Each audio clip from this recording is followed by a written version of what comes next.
ریشما نے جیسے ہی وہ جملہ بولا، زاہد صاحب کے جسم میں ایک سنسنی سی دوڑ گئی۔ دوپہر کی تپتی دھوپ کھڑکی کے شیشوں سے چن کر کوریڈور میں آ رہی تھی، جس سے ریشما کا پسینے سے چمکتا ہوا چہرہ اور بھی تیکھا لگ رہا تھا۔ اس کی سانسوں کی گرمی زاہد صاحب خود پر محسوس کر سکتے تھے۔ واپسی کا راستہ تو میں نے اسی وقت بند کر دیا تھا ریشما، جب بیگم گاڑی میں بیٹھ کر گئی تھی، زاہد صاحب نے ریشما کے بالکل قریب ہوتے ہوئے دبی آواز میں کہا۔ ان کا لہجہ اب پوری طرح بدل چکا تھا، اس میں ایک مالک کا رعب نہیں بلکہ ایک پیاسے کی طلب تھی۔ ریشما نے شرارت سے اپنی لور لپ ہونٹ کو دانتوں تلے دبایا اور زاہد صاحب کے سینے پر اپنی نازک انگلی ٹھکاتے ہوئے بولی، صاحب جی، باتیں تو آپ بڑی مسالے دار کرتے ہیں، لیکن دیکھنا یہ ہے کہ اس بند کمرے کا تالا کھولنے کا دم خم ہے بھی یا نہیں۔ اس کی یہ بات زاہد صاحب کے دل پر تیر کی طرح لگی۔ انہوں نے بغیر کوئی وقت ضائع کیے ریشما کا ہاتھ پکڑا۔ ریشما کا ہاتھ گرم تھا، جیسے اس کے اندر بھی کوئی آگ سلگ رہی ہو۔ اس نے اپنا ہاتھ چھڑانے کی کوئی کوشش نہیں کی، بلکہ زاہد صاحب کی گرفت کو محسوس کرتے ہوئے اپنی آنکھیں موند لی۔ زاہد صاحب نے آہستہ سے آدھے کھلے دروازے کو دھکا دیا۔ دروازہ ایک ہلکی سی چرچراہٹ کے ساتھ کھلا اور اندر کا منظر دیکھ کر دونوں کی سانسیں تھم گئی۔ کمرے کے عین بیچوں بیچ ایک بڑا سا مخملی صوفہ تھا اور اس کے سامنے ایک بڑی سی اسکرین لگی ہوئی تھی، جس پر بیگم کی کچھ ایسی تصاویر اور ویڈیوز چل رہی تھی جو شاید انہوں نے زاہد صاحب سے بھی چھپا کر رکھی تھی۔ لیکن ریشما کی نظریں ان تصاویر پر نہیں بلکہ کمرے کے کونے میں رکھی ایک چھوٹی میز پر گئی، جہاں ایک مہنگی ترین امپورٹڈ کی بوتل اور 2 گلاس رکھے تھے۔ تو بیگم صاحبہ اکیلے اکیلے یہاں یہ سب کرتی ہے؟ ریشما نے چٹپٹے انداز میں تالی بجاتے ہوئے کہا۔ وہ زاہد صاحب کو پیچھے چھوڑتی ہوئی سیدھی اس صوفے پر جا کر بیٹھ گئی۔ اس کے بیٹھنے کا انداز اتنا بولڈ اور کھلا تھا کہ ساڑی کا پلو اس کے کندھے سے سرک کر نیچے گر گیا۔ زاہد صاحب کی نظریں ریشما کے گندمی اور پسینے سے تر کندھے پر جم گئی۔ دوپہر کا وہ سناٹا اور کمرے کی بند ہوا میں ریشما کے جسم کی خوشبو مکس ہو چکی تھی۔ ریشما، تم بہت آگے بڑھ رہی ہو، زاہد صاحب نے دروازہ اندر سے بند کرتے ہوئے کنڈی لگاتے ہوئے کہا۔ کنڈی کی آواز اس خاموش کمرے میں ایک دھماکے کی طرح گونجی۔ صاحب جی، جب راستہ ادھورا چھوڑنا ہی نہیں تو آگے بڑھنے سے کیا ڈرنا؟ ریشما نے صوفے پر ٹیک لگاتے ہوئے اپنے پاؤں پھیلا دیے۔ اس کی پائل کی چم چم زاہد صاحب کے اعصاب پر سوار ہو رہی تھی۔ آئیے نا، بیگم نہیں ہے تو کیا ہوا، آج اس ادھورے تالے کو آپ ہی پورا کھول دیں۔ زاہد صاحب اب خود پر قابو نہیں رکھ پا رہے تھے۔ وہ آہستہ آہستہ صوفے کی طرف بڑھے۔ ریشما نے گلاس اٹھایا اور اس میں وہ سرخ مشروب ڈالا۔ اس نے گلاس زاہد صاحب کی طرف بڑھایا، لیکن زاہد صاحب نے گلاس پکڑنے کے بجائے ریشما کی کلائی کو مضبوطی سے تھام لیا۔ مجھے اس مشروب کی ضرورت نہیں ریشما، میرے سامنے جو نشہ ہے وہ کافی ہے۔ زاہد صاحب کی آواز بھاری ہو چکی تھی۔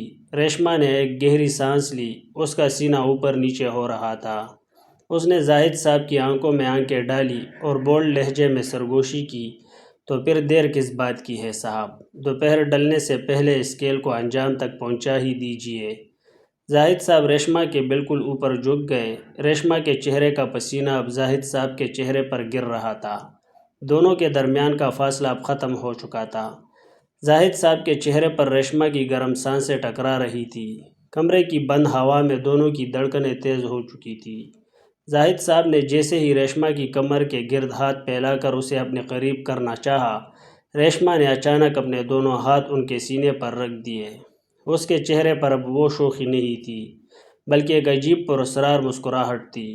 صاحب جی، ذرا ٹھہریے، جلدی کا کام تو شیطان کا ہوتا ہے، اور ہم تو یہاں ایک بہت بڑا کھیل کھیلنے جا رہے ہیں۔ ریشما نے اپنی تیکھی نظریں زاہد صاحب کی آنکھوں میں گاڑتے ہوئے کہا۔ اب کیسا ٹھہرنا ریشما، تم نے خود ہی تو مجھے اس تپش میں جھونکا ہے۔ زاہد صاحب کی آواز میں بے صبری صاف نمایاں تھی۔ ریشما نے آہستہ سے اپنا ہاتھ زاہد صاحب کے سینے سے سرکاتے ہوئے صوفے کے پیچھے لگی اس بڑی اسکرین کی طرف اشارہ کیا۔ صاحب، آپ کو کیا لگتا ہے بیگم صاحبہ اتنی بولی ہے کہ وہ اس شاندار بنگلے کو اور اپنے اتنے جوان شوہر کو میرے جیسے چٹپٹے پٹاخے کے رحم و کرم پر اکیلا چھوڑ کر چلی جائے گی؟ زاہد صاحب کا خون جم گیا۔ کیا مطلب؟ ریشما نے صوفے پر تھوڑا پیچھے ہوتے ہوئے اپنے پاؤں پر پاؤں رکھا اور بولڈ انداز میں بولی، وہ جو سامنے اسکرین پر بیگم کی ویڈیوز چل رہی ہے نا، ان کے عین اوپر اس چھوٹے سے سرخ پول کے اندر ایک خفیہ کیمرہ لگا ہوا ہے، اور اس وقت، جی ہاں بالکل اسی وقت، بیگم صاحبہ اپنے موبائل پر ہماری ایک ایک حرکت، ایک ایک سانس کی گرمی اور آپ کا یہ بے قابو ہونا لائیو دیکھ رہی ہے۔ یہ سنتے ہی زاہد صاحب کے سر پر جیسے کسی نے ٹھنڈا پانی ڈال دیا ہو۔ ان کی پیشانی پر پسینے کے قطرے نمودار ہو گئے۔ وہ پیچھے ہٹنے لگے، لیکن ریشما نے لپک کر ان کا ہاتھ پکڑ لیا۔ اس کی گرفت اب کمزور نہیں بلکہ انتہائی مضبوط تھی۔ اب پیچھے مت ہٹیے صاحب جی، اب تو کھیل کا اصل مزہ شروع ہوا ہے۔ ریشما نے زاہد صاحب کو اپنی طرف کھینچتے ہوئے سنسنی خیز آواز میں کہا، بیگم صاحبہ نے مجھے 2000 روپے دیے تھے کہ میں آپ کو اس تپتی دوپہر میں بہکاؤں، تاکہ وہ آپ کو رنگے ہاتھوں پکڑ کر طلاق لے سکیں اور آپ کی آدھی جائیداد اپنے نام کروا سکیں۔ لیکن ریشما نے زاہد صاحب کے بالکل کان کے پاس جا کر سرگوشی کی، میں نے بیگم سے سودا تو کیا، مگر میرا دل آپ پر آ گیا۔ اب اگر آپ اپنی جائیداد بھی بچانا چاہتے ہیں اور اپنی عزت بھی، تو میرے پاس ایک چٹپٹا پلان ہے۔ کیسا پلان؟ زاہد صاحب کی زبان لڑکھڑا رہی تھی۔ خوف اور کشش کے ایک انوکھے امتزاج نے انہیں جکڑ رکھا تھا۔ ریشما نے شرارت سے مسکرا کر کہا، ہم اس کیمرے کے سامنے وہ کریں گے جو بیگم سوچ بھی نہیں سکتی۔ ہم ایک ایسا ڈرامہ کریں گے جس سے بیگم کا بلڈ پریشر ہائی ہو جائے، لیکن قانوناً آپ پر کوئی آنچ نہ آئے۔ آپ بس میرے اشاروں پر ناچتے جائیں۔ ریشما نے زاہد صاحب کو صوفے پر گرایا اور خود ان کے اوپر جھک گئی۔ کیمرے کی طرف اس کی پیٹھ تھی، لیکن زاہد صاحب کا چہرہ صاف دکھائی دے رہا تھا۔ ریشما نے اپنی ساڑی کا پلو اس طرح لہرایا کہ اسکرین پر دیکھنے والے کو لگے کہ سب کچھ لٹ چکا ہے، لیکن حقیقت میں ریشما زاہد صاحب کے کان میں دھیرے سے کہہ رہی تھی، صاحب اب بیگم کو فون کیجیے اور کہیے کہ ریشما کو مرگی کا دورہ پڑ گیا ہے اور آپ اسے بچانے کی کوشش کر رہے ہیں۔ زاہد صاحب ریشما کی اس چالاکی اور بولڈ ایکٹنگ پر دنگ رہ گئے۔ وہ سمجھ گئے کہ ریشما نے بیگم کے بچھائے ہوئے جال کو الٹا بیگم کے خلاف ہی استعمال کر لیا تھا۔ ریشما نے صوفے پر تڑپنے کی ایسی شاندار اداکاری شروع کی کہ دیکھنے والے کو لگے کہ وہ کسی شدید کیفیت میں ہے، جبکہ زاہد صاحب نے کانپتے ہاتھوں سے بیگم کا نمبر ملایا۔ جیسے ہی بیگم نے فون اٹھایا، زاہد صاحب نے گھبرائی ہوئی آواز میں کہا، بیگم جلدی گھر آؤ۔ ریشما کچن سے اوپر والے کمرے میں صفائی کے لیے آئی تھی اور اچانک یہاں تڑپ کر گر گئی ہے۔ مجھے لگتا ہے اسے دل کا دورہ پڑا ہے۔ میں اسے CPR دینے کی کوشش کر رہا ہوں، لیکن اس کی سانسیں اکڑ رہی ہے۔ دوسری طرف بیگم جو فون پر لائیو ویڈیو دیکھ کر غصے اور حسد سے پاگل ہو رہی تھی، یہ سن کر سکتے میں آ گئی۔ انہیں لگا کہ وہ جو کچھ کیمرے میں دیکھ رہی ہے وہ دراصل ایک جان لیوا حادثہ ہے، کوئی رومانس نہیں۔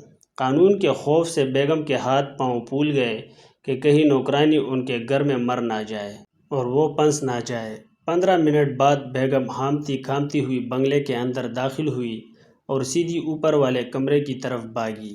جیسے ہی انہوں نے کمرے کا دروازہ کھولا، سامنے کا منظر دیکھ کر ان کے پاؤں تلے سے زمین نکل گئی۔ کمرے میں کوئی ریشما نہیں تھی اور نہ ہی کوئی تڑپ رہا تھا۔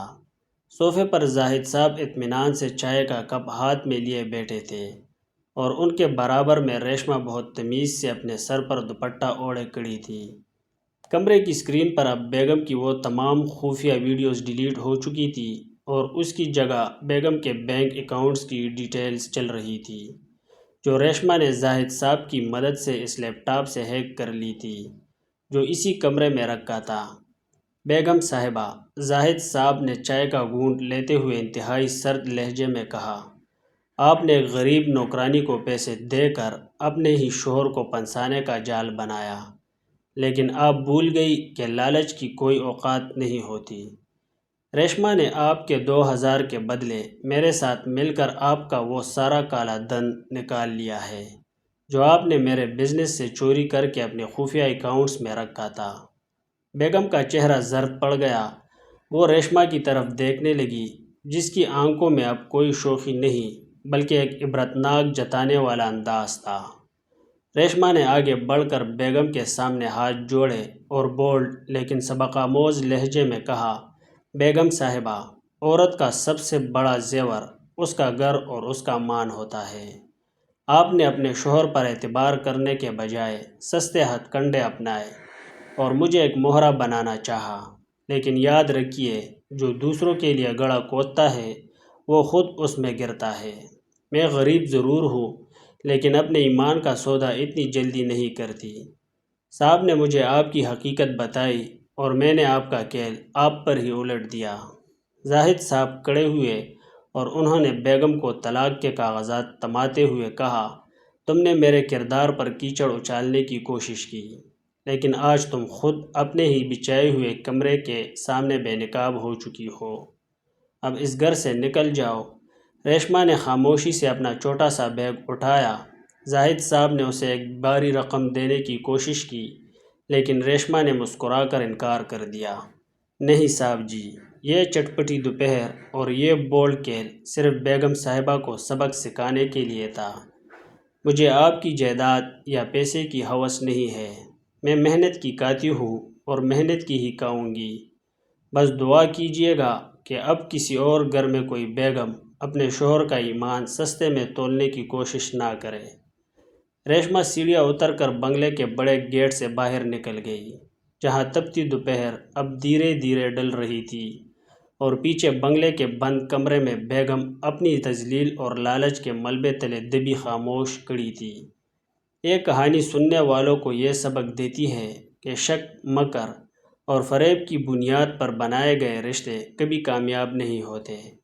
اگر آپ دوسروں کو پھنسانے کے لیے جال بنائیں گے تو قدرت کوئی نہ کوئی ایسا مہرا ضرور سامنے لائے گا جو آپ کا جال آپ ہی کے گلے کا پھندا بنا دے گا۔ سچا رشتہ اور عزت صرف ایمانداری اور بھروسے سے ہی قائم رہ سکتے ہیں۔ دوستو، یہ تھی ہماری آج کی میاں بیوی اور نوکرانی کی سبق آموز کہانی۔ اگر ویڈیو پسند آئی ہو تو ویڈیو کو لائک کریں، کمنٹ کریں، چینل کو سبسکرائب کریں۔ ملتے ہیں اگلی ایسی ہی سبق آموز ویڈیو میں۔ تب تک کے لیے خدا حافظ۔